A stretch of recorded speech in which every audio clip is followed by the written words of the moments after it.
Hello everyone, good morning সবাইকে। আশা করি সবাই খুব ভালো আছো। আমিও আমার পরিবার বেশ ভালো আছি।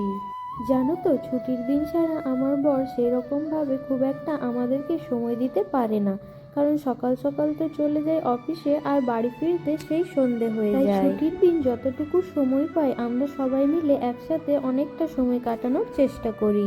এই দেখো, কালকে যেহেতু শনিবার ছিল তাই আর বাজার টাজার করা হয়নি। আজকে তো রবিবার, সেই জন্য ভেবেছিলাম যে রবিবারের দিন সকাল সকাল বাজারে গিয়ে একদম সব টাটকা টাটকা সবজি আর মাছ টাছ নিয়ে আসবো।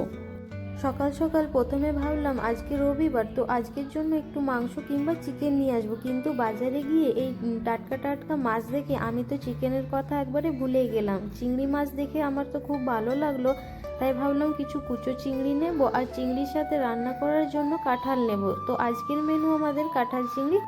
বাজারে এসেই আমার প্রথম কাজ হচ্ছে পুরো বাজারটাকে একবার ভালো করে ঘুরে নেওয়া। পুরো বাজারে কি কি আছে না আছে সেগুলো দেখতে তো আমার খুব ভালো লাগে।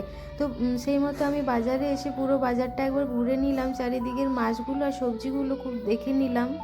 আর এই মাছটা তো একদম দেখো নড়াচড়া করছে, এত আমার ভালো লাগছে দেখতে। কি নাম এই মাছটার আমি ঠিক জানি না। তো ওই মাছ কাকুটার কাছে আমি চিংড়ি মাছ নিয়ে নিলাম। তারপর চলে এলাম অন্য একটা দোকানে। আমার বর বলল যে আজকে ওর পোনা মাছ খেতে খুব ইচ্ছে করছে, তো সেই জন্য আমি দেখো এখানে পোনা মাছ নিয়ে নিলাম। তো চিংড়ি নেওয়ার পর আর পোনা মাছ নেওয়ার পর আমরা চলে এলাম সবজি মার্কেটে কাঁঠাল নেবার জন্য। সবজি মার্কেটে কাঁঠাল নিতে এসে দেখি এখানে দোকানটাতে খুব ভিড়। আসলে এই কাকুটা কাঁঠাল বিক্রি করছে, আর কাঁঠাল যে যতটা নিচ্ছে পুরো কাঁঠালটা পরিষ্কার করে ছাড়িয়ে একদম কুচি কুচি করে কেটে দিচ্ছে। তার জন্য সবাইকে অনেকক্ষণ ওয়েট করতে হচ্ছে, যার জন্য দোকানে প্রচণ্ড ভিড় হয়ে গেছে। তো ভিড় হলেও কিছু করার নেই, আজকের মেনু যখন অলরেডি আমরা ঠিক করে নিয়েছি তখন তো আমাদেরকে কাঁঠালটার জন্য ওয়েট করতেই হবে। তো সব ভিড়টা শেষ করার পর আমিও আমার বর কাঁঠালটা নিয়ে এই দেখো বাড়ি চলে এলাম।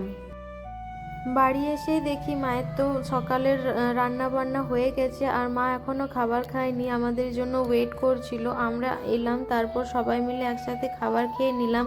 আর এখানে দেখো মা জিজ্ঞাসা করছিল যে কি কি সবজি কি কি মাছ টাছ নিয়ে এসেছি আর কি, তো সেইগুলোই আমি বাজারের ব্যাগ থেকে বের করে মাকে একটা একটা করে দেখাচ্ছিলাম। আর মা তো এটা দেখে খুব খুশি হয়ে গেছে যে এখানে কাঁঠালগুলো একদম কেটে পরিষ্কার করে একদম পিস পিস করে দিয়ে দিচ্ছে, কিন্তু মাছটা একদম ভালো করে ছাড়িয়ে দেয়নি। মানে পোনা মাছটা দিয়েছে, কিন্তু ওই যে চিংড়ি মাছটা যেটা আমরা এনেছি সেটা দেয়নি।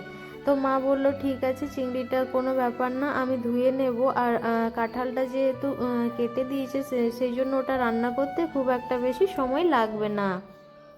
এঁচোড় চিংড়ি হবে আর বাটা পোনা হবে। আর এখানে এনেছি দেখো আম আম আজকে আমাদের এই মেনু, সানডে মেনু। তোমরা কে কী বানাচ্ছ আমাকে কমেন্ট করে জানিও। টাটা। তো দেখো, সকালে তো বাজার চলে গেছিলাম, তাই সকালের জলখাবারটা আমাদের খাওয়া হয়নি। বাজার থেকে বাড়ি ফিরে এসে জলখাবারটা খেয়ে নিলাম। আমি তো আমার ছেলেকে খাওয়াতে বসে গেছিলাম, সেই জন্য দেরি হয়ে গেছে। আর ততক্ষণ আমার বর আর মা খাবার খেয়ে নিয়ে ওরা উঠে গেছে। বর তো কাজের জন্য একটু বাইরে চলে গেছে, আর আমি এদিকে এখন খেতে বসেছি। তো চলো, আজকের ভিডিওটা এখানেই শেষ করলাম। তোমরা অবশ্যই একটা লাইক কমেন্ট করে দিও, আর আমার ভিডিওটি যদি ভালো লাগে অবশ্যই আমার চ্যানেলটাকে ফলো করে পাশে থেকো।